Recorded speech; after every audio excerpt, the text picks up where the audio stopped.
My name is Lisa Unger Baskin. My affiliation began first with Rare Book School in a year that I cannot remember, but the first class that I took at Rare Book School was with Sue Allen, and Vince was assisting her.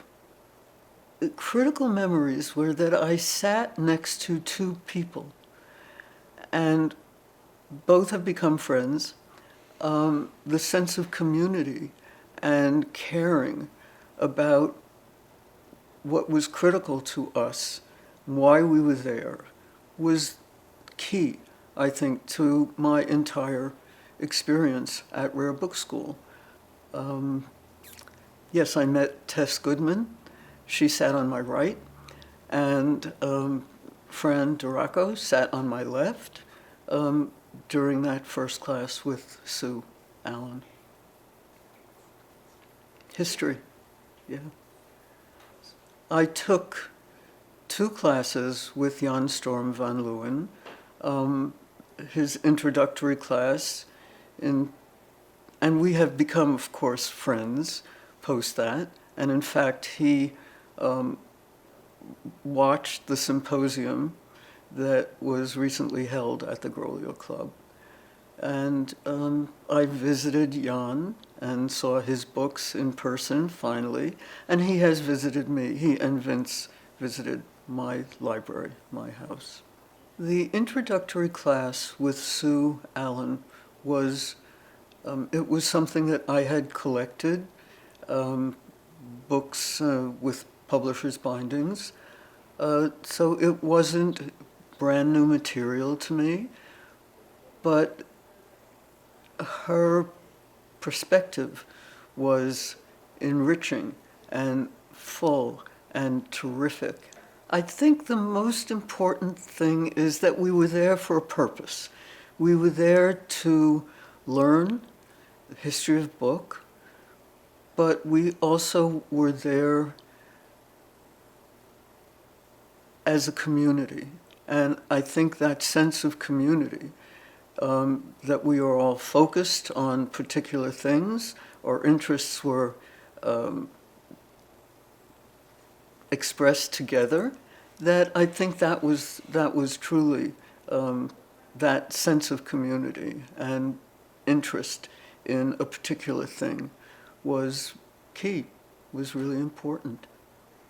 It's that insanity of bringing people together about the history of printing and history of books. And there is no other way to describe that other than I think it is a compulsion. I collect the history of women, and I collect it's not a literary collection. It's the history of working women. And the collection, as I mentioned, is now at the Rubenstein Library at Duke University. And the enrichment and the knowledge and the understanding, I think, it all coalesces, it all comes together in really palpable ways. And that community, as I said, that community is really an important community to reflect the world of the book and the history of the book. You know, I gave 2 scholarships years ago to CABS, and I had given financial support to diversify. The whole issue about diversity is something that is clearly critical to me. This is really important to me. This is crucial. The fact that the book trade and Rare Book School has begun to understand this and diversify. That's an easy word, but it's something that is so important that we have a real responsibility. We have a responsibility to uncover and reveal the complexity of our history and this world that we inhabit. And that's something that we have to acknowledge and take that history and integrate it into what we're teaching and what we understand of the world. And that is changing. Mike Kelly, teaching at Rare Book School, the history of Native Americans and using the Amherst College collections are really key. That's really important to me.